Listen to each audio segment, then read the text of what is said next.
여러분 행복하십니까? 최근에 굉장히 아주 잘 나가는 인기 있는 작가 중에 유발 하라리라고 하는 그 작가가 있습니다. 유발 하라리 교수가 행복에 대해서 정의해서 말하기를 행복이란 부나 건강, 공동체와 같은 객관적인 조건에 전적으로 좌우하지 않고 객관적인 조건과 주관적인 기대 사이의 상관관계에 의해서 결정된다라고 그렇게 행복을 정의했어요. 아침부터 너무 어려운 말이죠.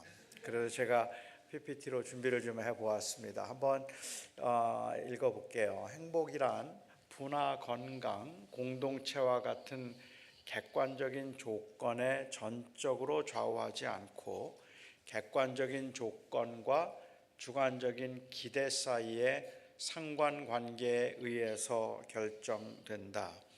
여전히 어려운 말이기는 한데 그리고 복잡하게 기록이 되어 있긴 하지만 오늘 제가 여러분께 나누고 싶은 이 말씀하고 깊은 관련이 있기 때문에 일단 여러분들에게 소개를 하고 설명을 드렸으면 합니다. 돈이 많으면 사람이 행복할까요?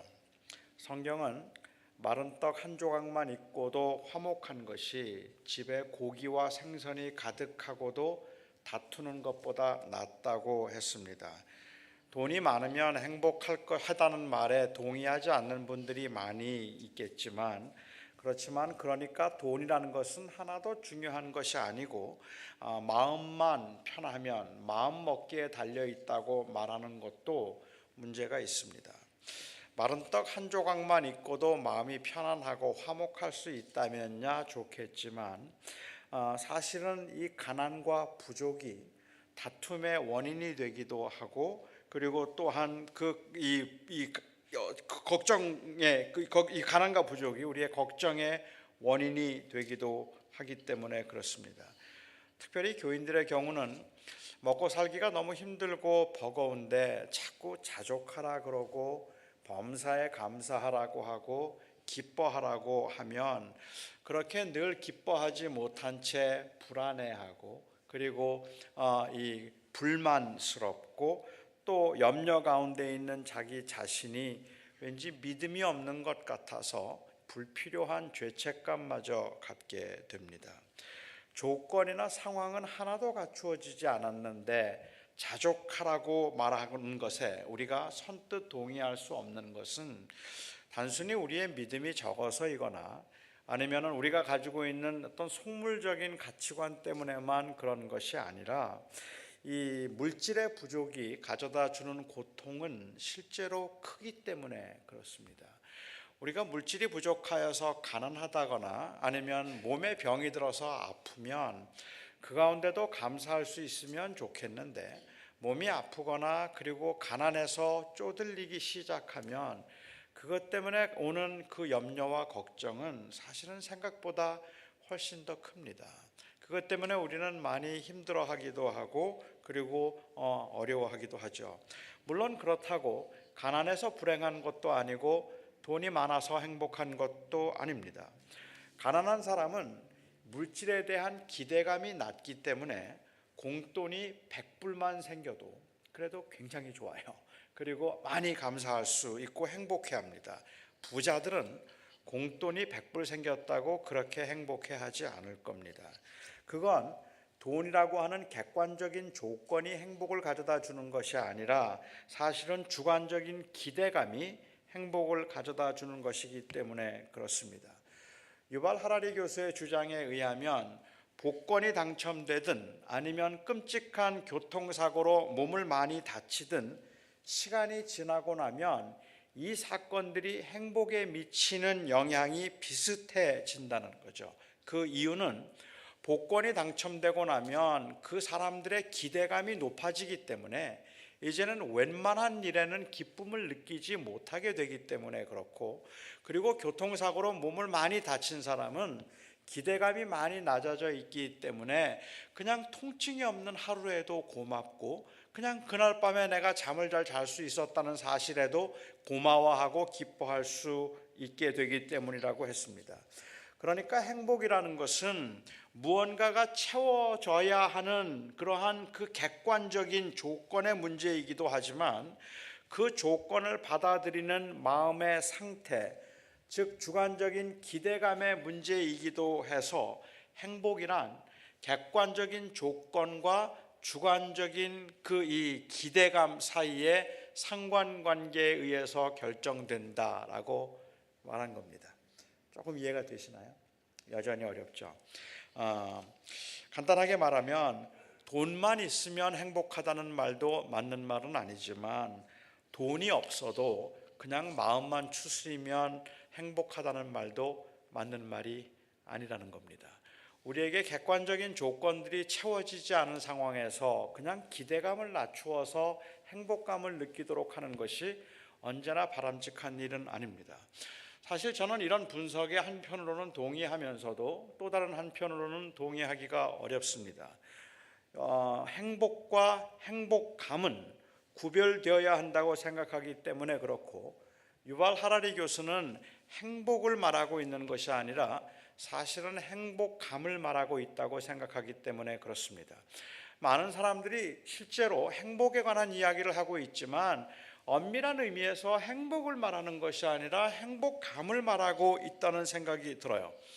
조금 위험한 발언이다 싶기는 하지만 사실은 이 향정신성 물질로 우리의 신경을 자극하고 도파민이나 옥시토닌과 같은 그 화학 물질의 상승만으로도 사람들은 충분히 행복감을 느낄 수는 있습니다.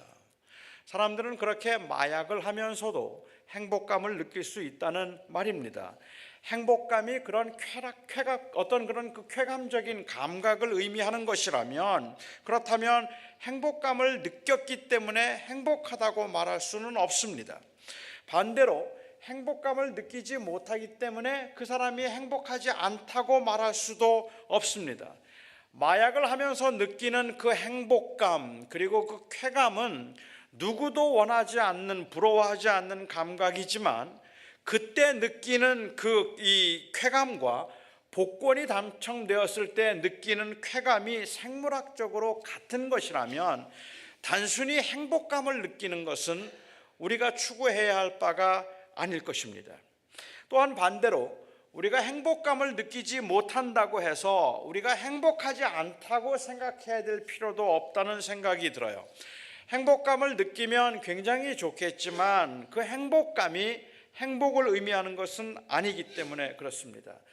제가 오늘 설교를 시작하면서 이 말씀을 드리는 이유는 우리는 신앙생활을 하면서 이러한 감각을 마치 신앙적인 성숙이나 아니면 행복으로 여기는 것처럼 그렇게 보여지는 경우들이 많기 때문에 그렇습니다.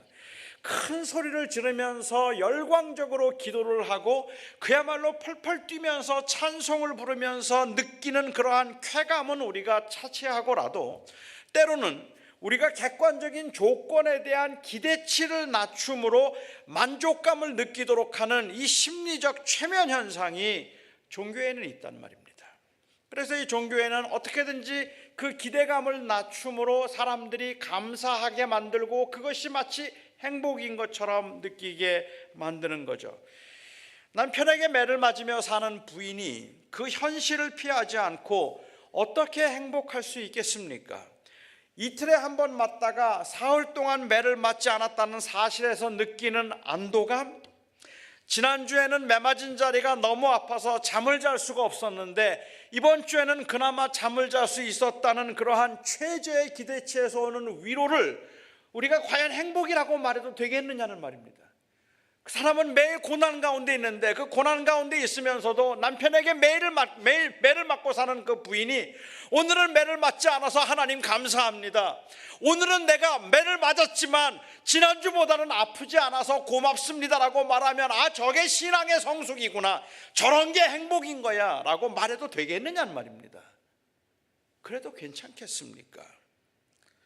하루에 한 끼도 해결하기 어려워서 배고픈 가운데 살던 사람이 따뜻한 밥상을 대하고는 재벌이 부럽지 않다고 감사하는 모습을, 저런 게 바로 행복한 모습이고 그리고 또한 진정한 신앙의 모습이라고 말해도 괜찮겠습니까? 그런 사람이 매일 따뜻한 밥상을 받는다면 아마도 한 달이 지나지 않아서 그 밥상 앞에 아무런 느낌도 갖지 않을 겁니다. 기대치가 높아졌기 때문입니다. 이제는 그 밥상이 그렇게 감사하다는 생각이 들지 않을 만큼 기대치가 높아졌기 때문이죠. 그러면 옛날 일을 기억하지 못하는 배은망덕한 사람이라고 말해도 되겠습니까? 어쩌다 한번 대하는 그 따뜻한 밥상 앞에서도 감사할 수 있는 것이 바로 행복이라는 말을, 특히 매일 좋은 음식을 대하는 부유한 사람이 그렇게 말을 할 때에는 먹은 것은 주지 않고 평안하게 하라, 배부르게 하라고 말하던 행함이 없는 믿음의 그 허상을 보는 것 같아서 마음이 좀 허전하기도 하다는 말입니다. 마치 대형교회 목사들이 다 그런 건 아니겠지만 대형교회 목사가 일주일에 한 번씩 송로버섯으로 매리네이트한 고배산 소고기를 먹으면서 한 달에 한 번 삼겹살도 제대로 먹지 못하는 가난한 그 교회 목사에게 없음에도 자족할 줄 아는 게 믿음이라고 말을 하면 왠지 불이하게 들리기까지 한단 말입니다. 아마도 제가 장애인이기 때문에 그랬을 거라고 생각을 하는데, 저는 대학생 때 성경에서 이 노예들에 관한 그 말씀을 읽으면 그러면 불편했습니다. 노예들에 관한 그 말씀을 읽을 때마다 저는 좀 이해가 되지 않았어요. 그래서 여러 목사님들에게 제가 질문을 하기도 했습니다. 왜 하나님은 노예 제도를 용납하셨을까요? 왜 하나님께서는 불편과 부당함을 감수하며 살아야 했던 그 노예들을 하나님께서 용납하셨을 뿐만 아니라 교회는 이 불편과 부당함을 감수하며 살아야 했던 노예들의 자유와 해방에 관한 이야기보다는 인내와 소망에 관한 이야기를 더 많이 한 것이, 혹 그들도 자유해져야 한다는 객관적인 조건은 채워주지 않은 채 기대감만 낮추어서 행복감을 느끼도록 하기 위한 것이 아니었는가 말입니다. 만일 그렇다면 그것은 기득권자의 횡포일 수도 있고, 그 기득권자의 횡포를 우리가 방조한 것일 수도 있다는 생각이 들었습니다. 저는 지금도 그 답을 잘 모르겠습니다. 왜 어떤 사람은 그렇게 힘들게 살아야 하는지, 왜 어떤 사람은 그렇게 악한데도 그렇게 형통하는지 정말 잘 모르겠습니다. 왜 어떤 사람은 태어나면서부터 늘 병과 투병하면서 버겁게 살아야 하는지, 왜 어떤 사람들은 그렇게 어려운 인생을 정말 하나도 제대로 풀리는 것 없이 그렇게 어려운 인생을 그렇게 살아야 하는지 저는 잘 모르겠습니다.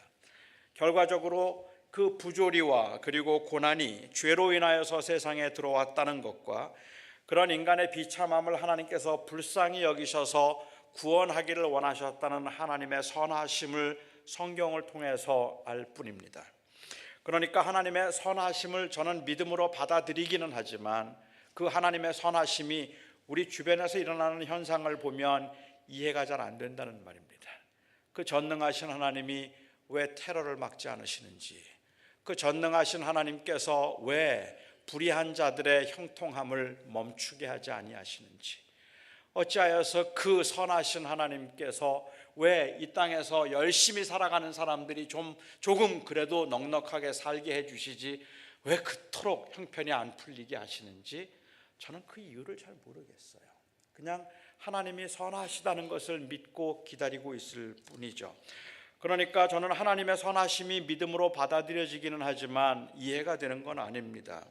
그 책임이 하나님께 있는 것이 아니라는 고백이 저에게는 있지만, 그렇지만 전능하신 하나님의 선하심은 그 아들 예수 그리스도를 통해서만 확인될 수 있을 만큼 이 세상은 온통 모순과 그리고 부조리 또 불의함으로 가득 차 있음을 부인하기 어렵습니다.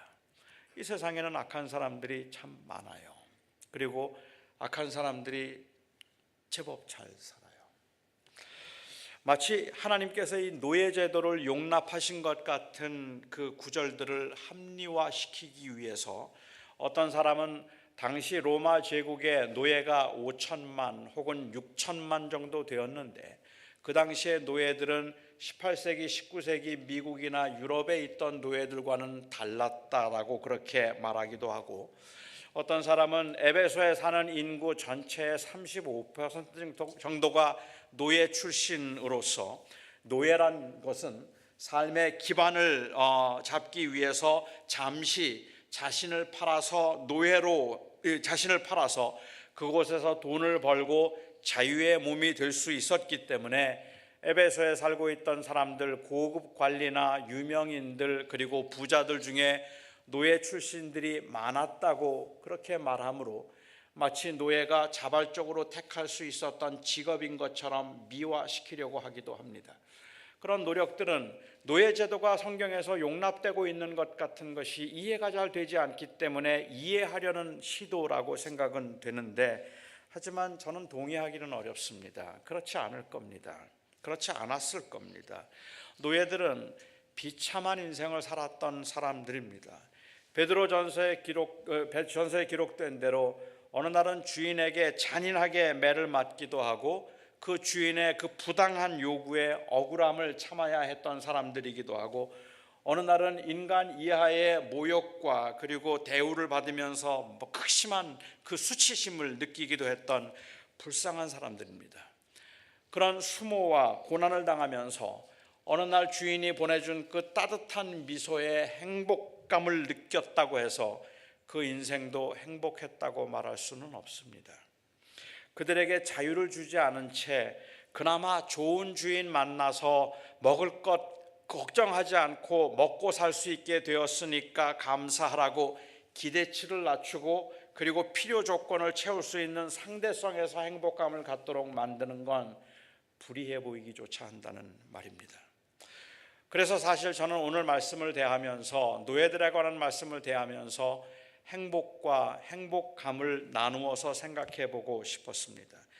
노예들이 간간히 느낄 수 있을지 모르는 그 행복감 때문에 그 행복감을 느끼도록 하기 위해서 기대치를 낮추고 작은 일에도 감사하라고 말하거나, 지금은 노예로 살아가고 있지만 언젠가 하나님께서 복을 주셔서 형통하게 하시고 요셉처럼 총리로 삼으실 것이라는 그 막연한 희망을 가지도록 함으로 행복감을 느끼도록 만드는 것은 성경의 가르침이 아닙니다.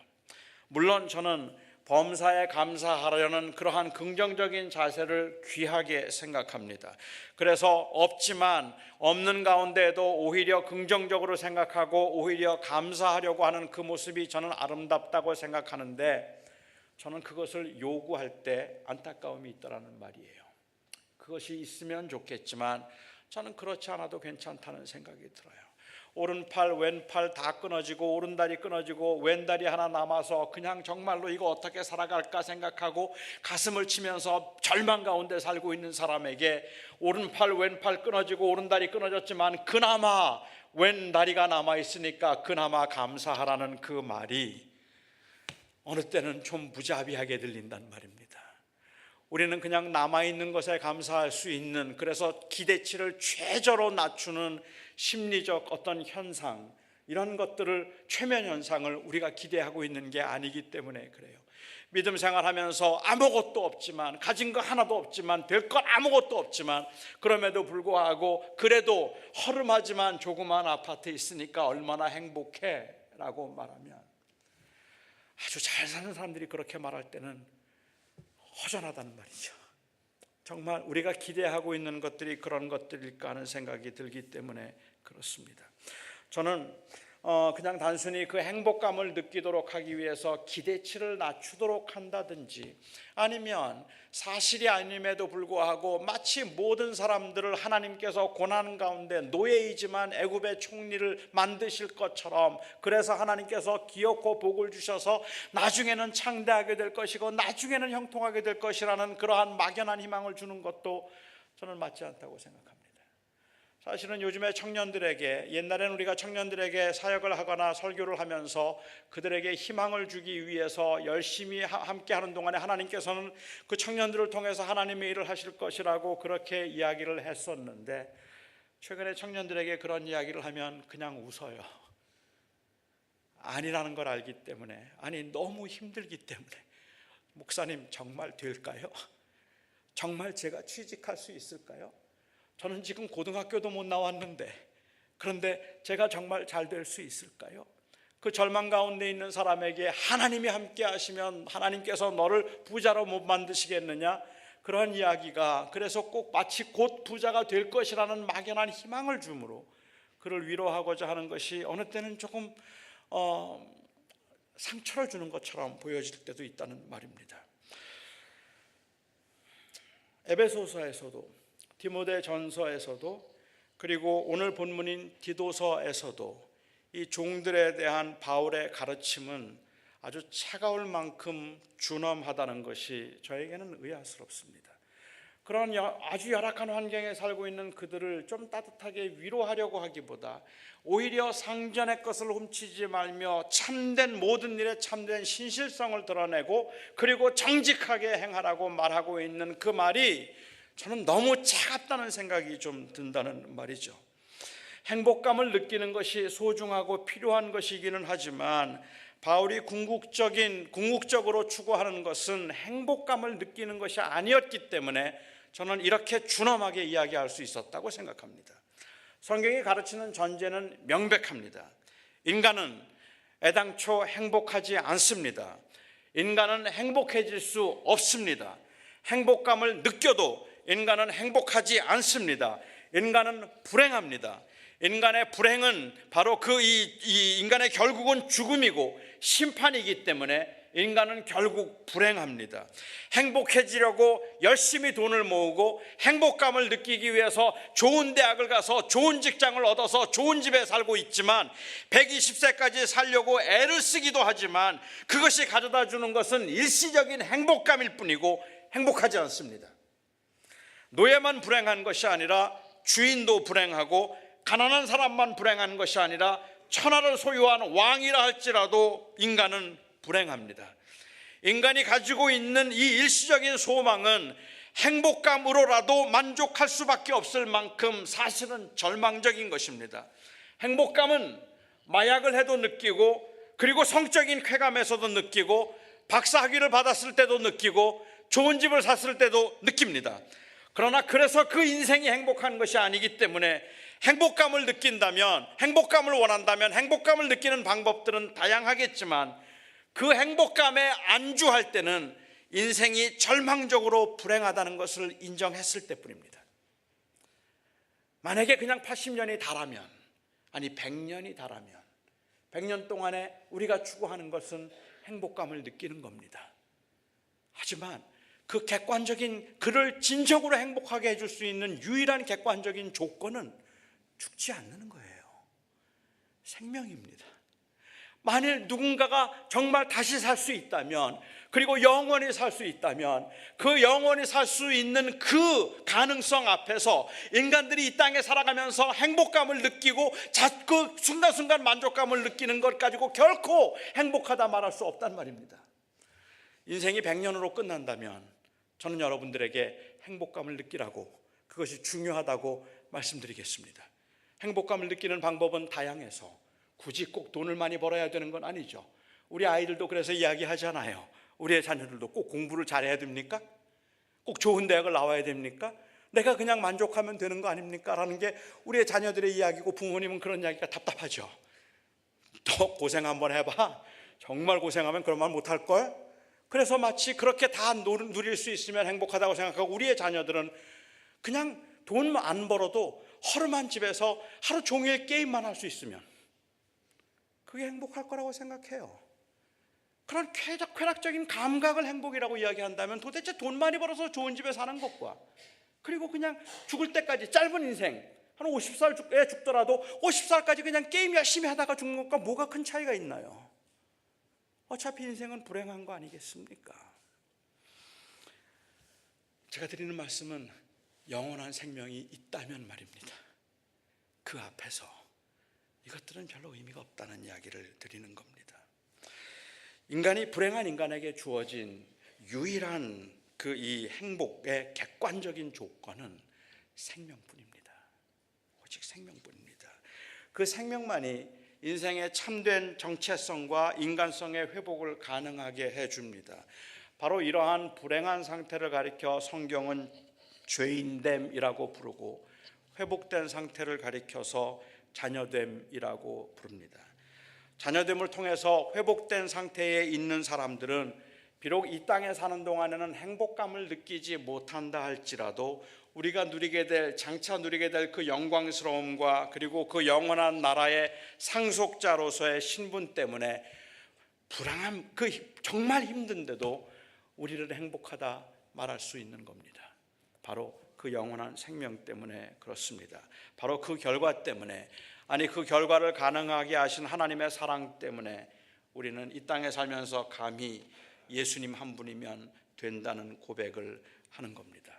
성경에서 모든 사람이 죄를 범하였음에 하나님의 영광에 이르지 못했고 모두가 다 죄인이라고 말을 하면, 이 말은 단순히 사람들은 누구나 다 조금씩은 나쁜 짓을 했다는 것을 강조하는 것이 아니고 인간의 결국이 절망적이라는 것을 말하기 위해서 성경은 죄인을 이야기하고 있습니다.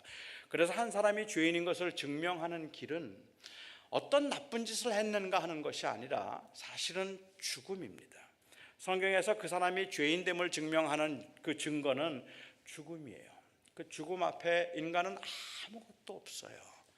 모든 걸 순식간에 다 뺏어갈 수 있는 것이 바로 죽음이기 때문에 그렇습니다. 제가 오늘 영화 예배 때는 좀 말씀을 드렸었는데, 제가 주님을 영접하고 난 다음에 이 죄인 대한 오해 때문이겠죠.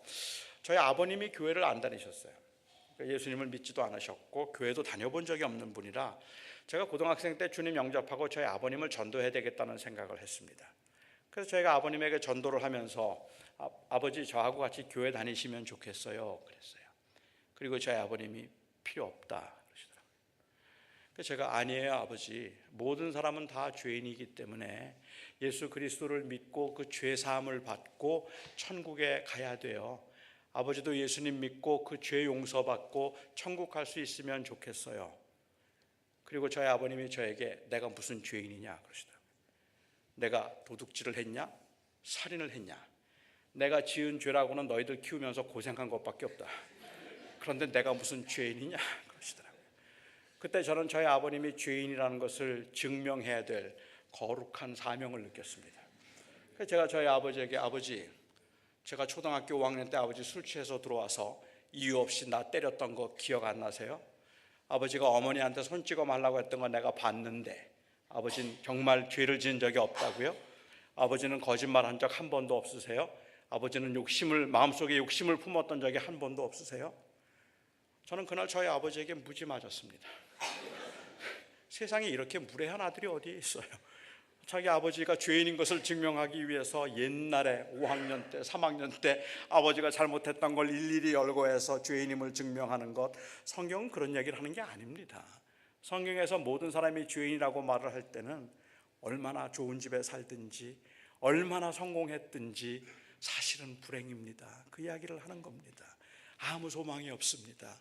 그 소망은 다시 살아날 때만, 생명을 얻었을 때만 가능합니다라는 이야기를 하는 거라서 성경에서 행복은 느낌의 문제가 아니라 관계의 문제입니다.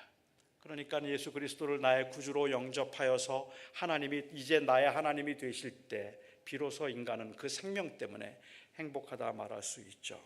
저는 오늘 본문을 이런 관점에서 한번 생각해 보고 싶었습니다. 바울은 그리스도인들이 행복감을 느끼는 것을 무시하지 않았지만 행복감을 느끼는데 궁극적인 목적을 두지 않았습니다. 그렇기 때문에 노예들의 입장에서는 섭섭하다고 생각할 만한, 자기들의 입장을 알아주지 못한다고 섭섭해할 만한 것들을 요구할 수 있었습니다. 노예로 살아가는 것은 결코 노예로 살아가는 사람들이 경험하는 고통은 결코 가벼운 것이 아니었어요. 누군가 그들이 비록 노예이기는 하지만 하나님의 사람들이니까 기쁨과 감사함으로 살라고 말했는데, 그 기쁨과 감사가 감정과 느낌을 의미한 것이라면 저는 부당한 요구라고 생각합니다. 인간 이하의 취급을 받고 억울한 일을 당하고 있는데 그 고난 중에 얼마나 기뻐하고 얼마나 감사하고 있는가로 신앙의 성숙도를 측정하려고 말한다면 그건 역시도 저는 옳지 않다고 생각합니다. 저는 그 당시에 노예들이 많이 울었을 거라고 생각합니다.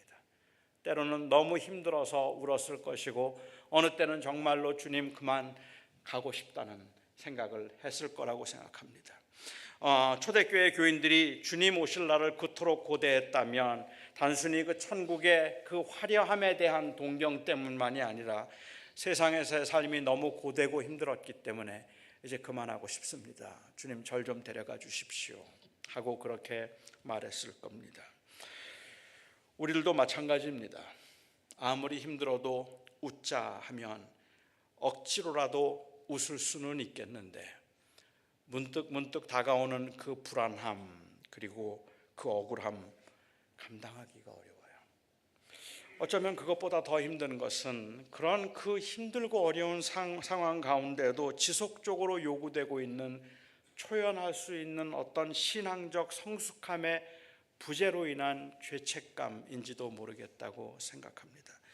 사람들이 믿음이 좋은 사람들에게 기대하는 건 병들었을 때도 허허 웃는 거고 아플 때에도 그리고 가난한 중에도 그냥 아무 일 없는 것처럼 하늘을 쳐다보면서 허허 하는 것 그것을 기대하는 것 같아요. 그런데 그러지 못할 때 나는 왜 이렇게 믿음이 없는가라는 생각이 들고 나는 왜 이렇게 부족한가라는 생각이 들어서 허전하기조차 할 때가 있다는 말입니다. 그런데 정말로 믿음의 성숙함이라는 것이 그 모든 상황에서 나는 견딜 수 있는 아무렇지도 않다는 그러한 초연함을 유지하는 것을 과연 그걸 행복이라고 말하거나 그걸 믿음의 성숙이라고 부를 수 있겠는가 말입니다. 저는 생후 8개월 때 소아마비 장애를 가졌습니다. 그리고 평생을 장애인으로 살았습니다. 고등학교 2학년 때 주님 영접하고 목사가 되겠다고 헌신했습니다. 그렇게 목사가 되겠다고 헌신하면서 하나님 앞에 제가 하루도 빼놓지 않고 했던 기도가 있습니다. 하나님, 제 다리 좀 고쳐주십시오. 저 좋은 목사 될 테니까 제발 제 다리 좀 고쳐주십시오. 그것이 제가 했던 기도였습니다. 4년의 기도 끝에 어떤 이 작은 모임에서 저는 하나님께서 저에게 이 주신 육체의 가시가 하나님의 영광을 위해서 저에게 주신 은사라고 그렇게 깨닫게 되었습니다. 나의 약함을 통해서 하나님께서는 강함이 되신다는 말씀을 제가 깨닫고 사실 제가 제 다리를 좀 고쳐달라고 했던 기도는 결국은 하나님 절 좀 강하게 해주십시오 하는 기도입니다. 이 험한 세상에서 약해서는 도저히 견딜 수가 없으니까 강하려고 애를 많이 썼죠. 저는 강하지 못하면 강하게 보이려고 애를 썼던 것 같아요. 그래서 제가 학교를 20분 동안 걸어갔는데 통학을 할 때 저는 큰 길로 간 기억이 별로 없어요. 항상 저는 골목길로 다녔습니다. 그 이유는 큰 길로 가면 학교 친구를 만나는데 이 친구가 자꾸 가방 들어다 준다는 거예요. 그런데 가방 들어다 준다는 그 말을 들으면 저의 약함을 이미 보인 것 같아서 그게 싫은 거죠. 내가 그래서 약한 걸 보이지 않으려고 굉장히 애를 쓰고 그래서 제가 제 다리를 좀 고쳐달라는 기도는 하나님 절 좀 강하게 해주십시오. 그래서 그 강해서 웬만한 일에는 끄떡도 하지 않고 좀 이길 수 있게 해주십시오라고 기도했고 그때 주님께서 그 어떤 작은 모임에서 저에게 깨닫게 해주신 주님의 이 응답은 난 널 강하게 하지 않겠다는 것이었습니다. 난 널 강하게 하지 않겠다. 그 대신에 내가 너의 강함이 되어주겠다. 그게 제가 들었던 그 깨달음이었습니다. 저는 그 이후에도 저는 어느 때는 하나님이 좀 저를 강하게 해주시면 좋겠다는 생각이 들고 때로는 강하지 못하기 때문에 오는 낙심과 불편함들 그리고 때로는 좌절도 있기는 해요.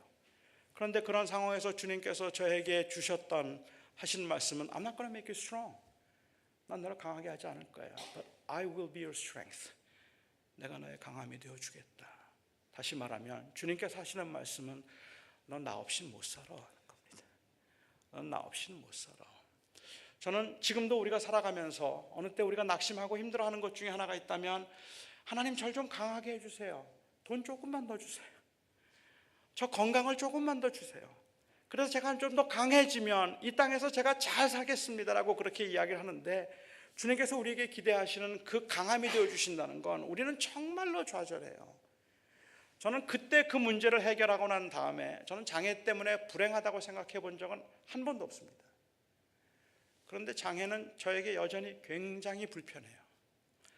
가난 때문에 불행하다고 생각하진 않지만 가난이 가져다주는 불편함은 만만치 않습니다.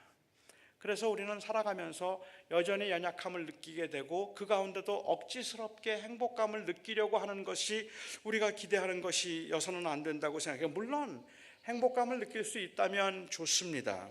하지만 행복감을 느끼지 못해서 행복하지 않은 게 아닌 거예요. 지금은 매일 힘들어하고 매일 눈물이고 매일 아파하고 매일 괴롭지만 그럼에도 불구하고 그런 여러분을 향해서 행복하다 말할 수 있는 것은 생명 때문인 겁니다.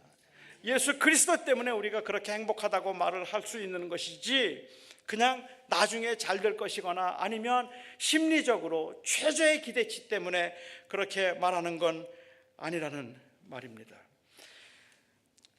마치 죄를 지은 사람이 아무런 죄책감을 느끼지 못한다고 죄인이 아닌 것이 아니듯이 노예들이 노예의 신분에 주인 덕에 먹고 살 수 있고 잘 곳이 있어서 감사하다고 말할 수 있어서 행복해지는 건 아닙니다.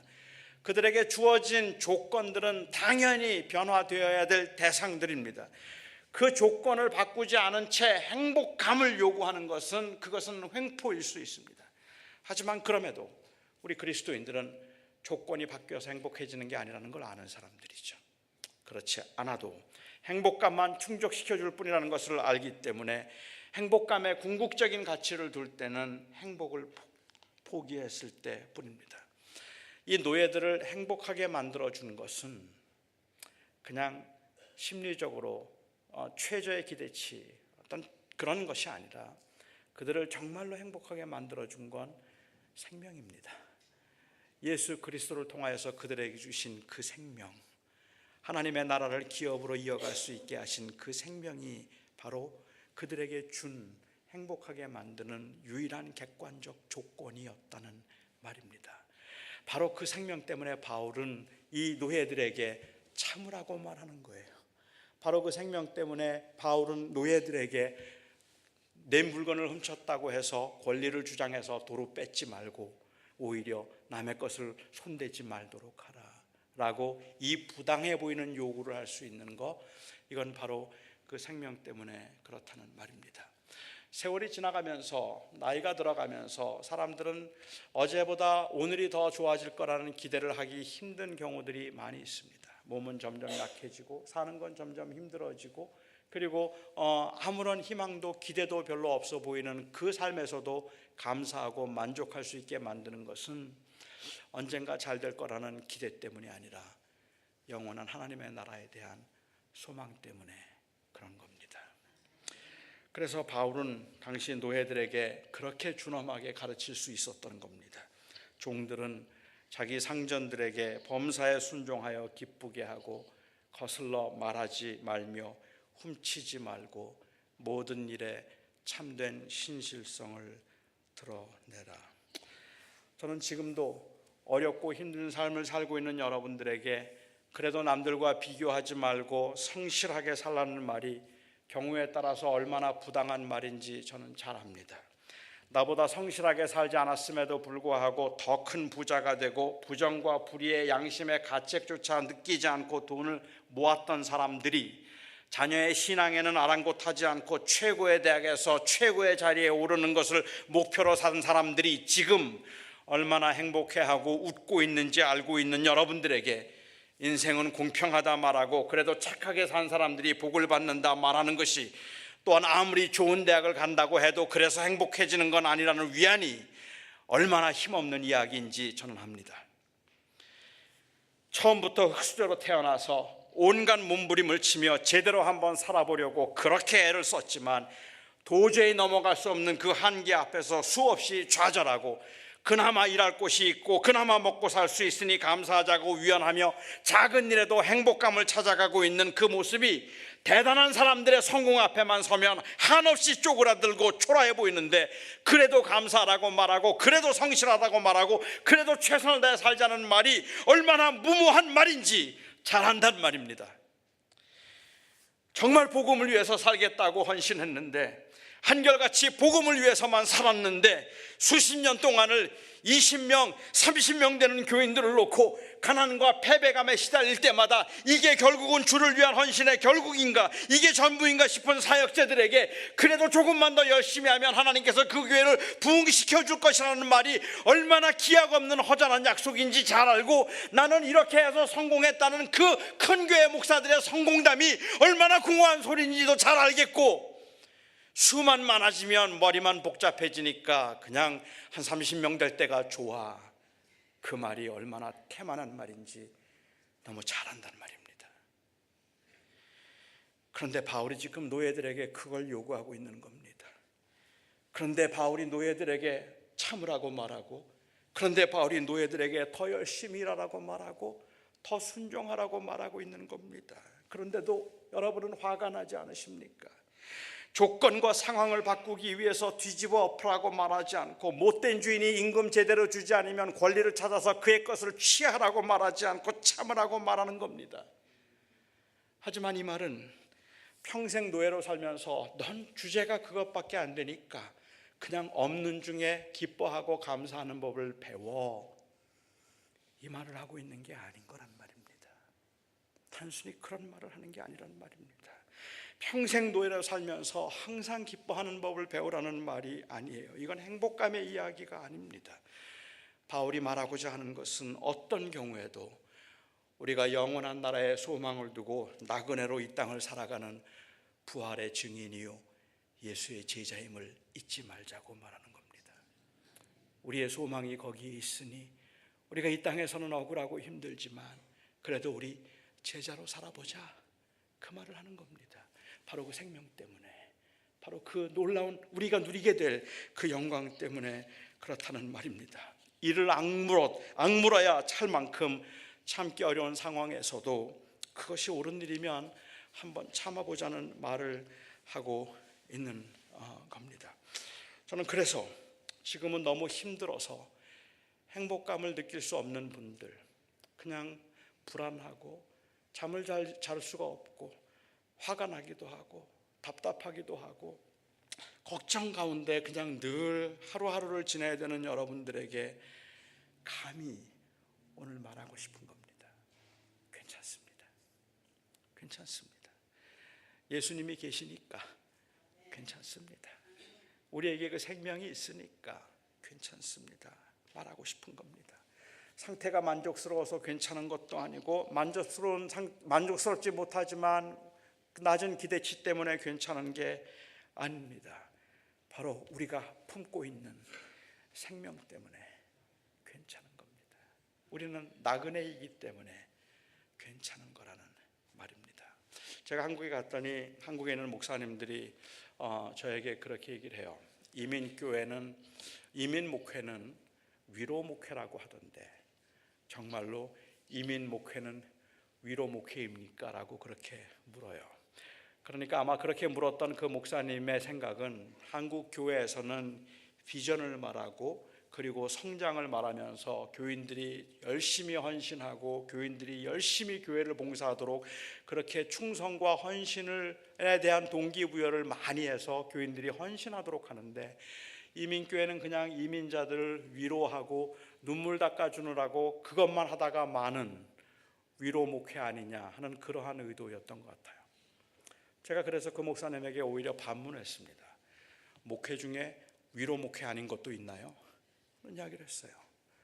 모든 목회가 위로 목회여야 합니다. 다만 그 위로가 단순히 아메리칸 드림을 이루도록 하기 위한 어떤 그 긍정적인 사고를 갖도록 하거나 당신도 부자 될 수 있을 겁니다라는 이런 기복적인 의미에서 하는 것이 아니라, 힘들고 어렵지만 너무 괴롭고 너무 답답하고 아무런 소망도 없어 보이지만 우리에게는 예수님이 있잖아요. 우리에게는 그 하나님의 나라가 있잖아요. 그러니까 억울해도 한번 참아봐요. 괜찮아요. 이게 위로가 아니면 뭐가 위로냔 말이에요. 우리가 하나님의 나라를 소망하며 하나님의 나라를 붙들고 나그네로 이 땅을 살아가게 만드는 것이 위로이지 다른 어떤 게 위로가 있겠느냐는 말입니다. 요즘 제 설교 그리고 제 삶에 있어서 화두는 살아냄입니다.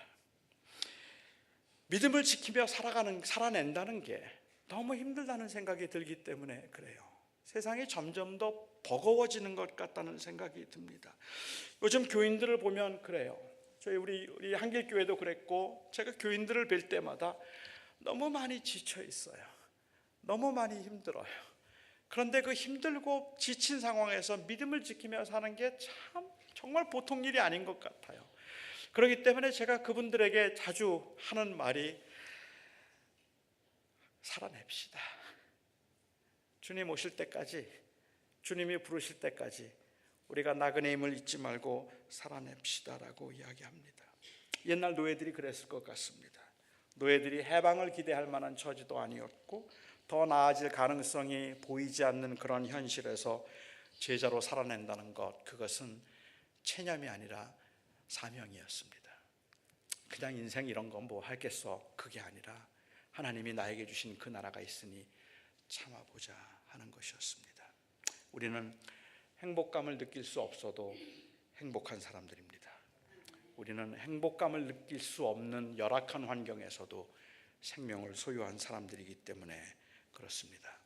제가 2010년도에 부활주일에 최대의 변수라는 제목으로 부활주일날 설교를 했습니다. 그때 그 한 설교의 일부분을 한국에 있는 한 청년이 이 키네릭 타이포그래피로 영상을 하나 만들었어요. 한 2분짜리 영상을 만들었는데, 아마 오늘 제 설교를 요약하기에 좋은 영상이 아닐까 하는 생각이 들어서 영상을 함께 보면서 우리가 오늘 설교를 마무리하고 싶습니다. 우리 잠깐 보여주시면 좋겠습니다. 여러분은 신앙생활을 하면서 도대체 어떤 소망을 가지고 살아가십니까? 여러분들이 신앙생활을 하면서 그 믿음 생활의 소망이, 내가 하나님을 한번 믿으면 하나님께서 나를 죽지 않게 만드셔서 건강하고 오래오래 살게 하실 뿐만 아니라 하나님께서는 내 기도를 들어주셔서 나를 형통하게 하시고 나로 하여금 부유하게 만드시고, 하나님께서는 나로 하여금 이 땅에 사는 동안에 아무것도 걱정 근심 없게 하실 것을 믿고 그것을 소망하면서 신앙생활을 하고 계십니까? 그것이 여러분들의 소망입니까? 알아요. 얼마나 힘든지를 알기 때문에, 얼마나 어려운지를 알기 때문에 여러분들에게 이 설교를 하면서 하나님이 우리와 함께 하시니, 하나님이 우리를 지켜주시니 여러분의 사업이 형통할 것입니다. 여러분의 병이 나을 것입니다. 하나님께서는 즉각적으로 응답해 주셔서 여러분들의 모든 문제가 해결될 것이고 여러분들의 자녀가 형통할 것입니다 라고 말하고 싶어요. 그런데 사실이 아니에요. 그건 사실이 아닐 뿐만 아니라 우리는 그것을 바라보면서 그것을 소망하며 살아가는 사람들이 아니라는 말입니다. 우리의 소망은 거기에 있는 것이, 그것이 아니라 바로 예수 그리스도의 부활에 있다는 말입니다. 가진 것도 없고 실력도 없어서 하루하루 사는 게 불안하고 너무 초라해 보이고 다른 사람들이 조롱할 만큼 그야말로 손에 아무것도 쥔 것 같지 않고 배운 것조차 없어서 이 땅에서 살아가면서 도대체 어떻게 살아갈까가 막막한 사람들이라 할지라도 저는 여러분들에게 불쌍하단 말이죠. 여러분들이 많은 것을 소유해서 내 평생 나 죽고 내 자녀들이 죽을 때까지라도 우리는 그렇게 넉넉하게 쓸 만큼 모든 것을 다 모아놓았고 호화롭고 편안하게 살고 있다, 이제는 나는 안심할 수 있다 말할 수 있는 분이라 할지라도 저는 여러분들에게 여러분은 이제 정말로 행복한 인생이라고 말하지 않을 겁니다. 하나님께서 눈물을 씻기시고 때 묻은 옷을 벗기시고 새 옷을 입혀주실 부활, 그 부활 때문에 모든 것은 다 달라집니다.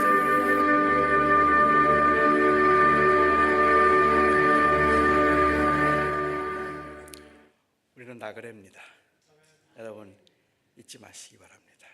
많이 힘들고 버겁고 어떻게 살까 막막하기도 하겠지만 그래도 여러분 결코 포기하지 않고 낙심하지 않고 성실하게 최선을 다해서 여러분들이 살아간다면 그 이유는 우리의 소망이 거기에 있기 때문입니다.